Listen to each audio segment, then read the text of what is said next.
একজন ছাত্র, আমি আপনাদের সম্মুখে আল্লাহর জিকির সম্বন্ধে কিছু কথা তুলে ধরবো।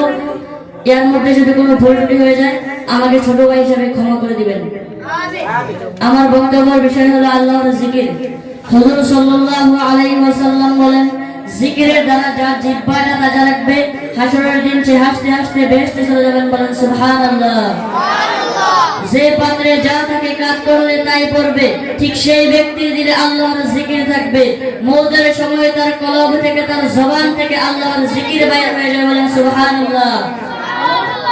এই দুনিয়াতে সবাই পাগলের দল, কেউ ছেলে মেয়ের পাগল, কেউ সম্মানের পাগল, কেউ মালের পাগল, কেউ টাকার পাগল, কেউ আরামের পাগল, কেউ ঘর বাড়ি দালান কোঠার পাগল, আর একদল মানুষ হইল আল্লাহর পাগল। আর দুনিয়ার পাগলেরা চক্ষু বন্ধ হওয়ার সাথে সাথে সব কিছু খতম হয়ে যাবে। যাদের জন্য পাগল ছিলাম কিছুই কাজে লাগবে না।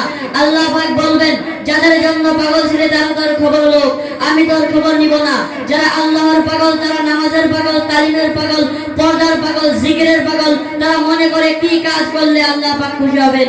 দুনিয়ার পাগলেরা তামার জমিনের উপরে সূর্যের গরমে মাথার টালুটা টাস টাস করে ফেটে মগজগুলো উত্তরে থাকবে, জিহ্বাটা ঝুলে নাভির স্তর পর্যন্ত পড়ে যাবে, ময়দানে সারা পড়বে পানি পানি বলে।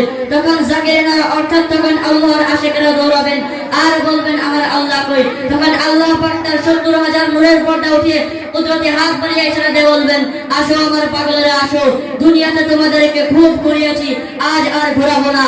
আল্লাহর পাগলদের কিসের কবর রাজাব, কিসের হিসাব নিকাশ, না কাঁদলে মায়ে দুধ দেয় না। আল্লাহকে ডাকতে হবে আর কাঁদতে হবে। আল্লাহর দরজায় বসে তুমি এমন কাঁদা কাঁদো অবুঝ শিশুর মতো, নিশ্চয়ই এমন একদিন আসবে আল্লাহ পাক তোমাকে ক্ষমা করে দিবেন। আল্লাহ পাক বলেন, আনা জালিসু মান যাকারনি, বান্দা তুমি যখন আমার জিকিরে বসে যাও কুদরতে ভাবে আমিও তোমার সঙ্গে বসে যাই। বলেন সুবহানাল্লাহ। আল্লাহর পাগল হইতে পারলে মনে আসবে দুনিয়ার সবাই আমাকে ছেড়ে চলে যেতে পারে, বেজার হতে পারে, আমি আল্লাহকে ছাড়তে পারি না, বেজার করতে পারি না। দুনিয়ার সবাইয়ের হুকুম অমান্য করা সম্ভব, কিন্তু আল্লাহর হুকুম অমান্য করা সম্ভব নয়। ঠিক কিনা বলেন?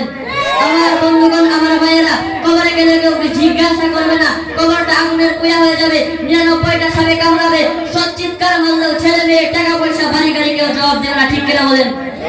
আমার বন্ধুগণ, আমার ভাইয়েরা, আল্লাহ রাব্বুল আলামিন বলেন, লা ইয়াগুররান্নাকা তাকাল্লুবুল লাযিনা কাফারু ফিল বিলাদ মাতাউন কালিলুন সুম্মা মাওয়াহুম জাহান্নাম ওয়া বিসাল মিহাদ।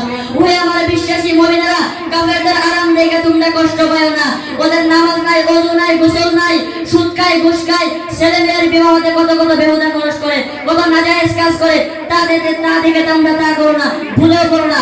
মাতাউন কালিলুন সুম্মা মাওয়াহুম জাহান্নাম, ওদেরকে অল্প কয়েকদিনের জন্য আরাম দেওয়া হয়েছে, এরপর ওদের জায়গা হয়ে যাবে জাহান্নাম। বলেন নাউযুবিল্লাহ। আমার বক্তব্য আমি এখানে শেষ করলাম। ওয়া আখিরু দাওয়ানা আলহামদুলিল্লাহি রাব্বিল আলামিন। আসসালামু আলাইকুম ওয়া রাহমাতুল্লাহি ওয়া বারাকাতুহু।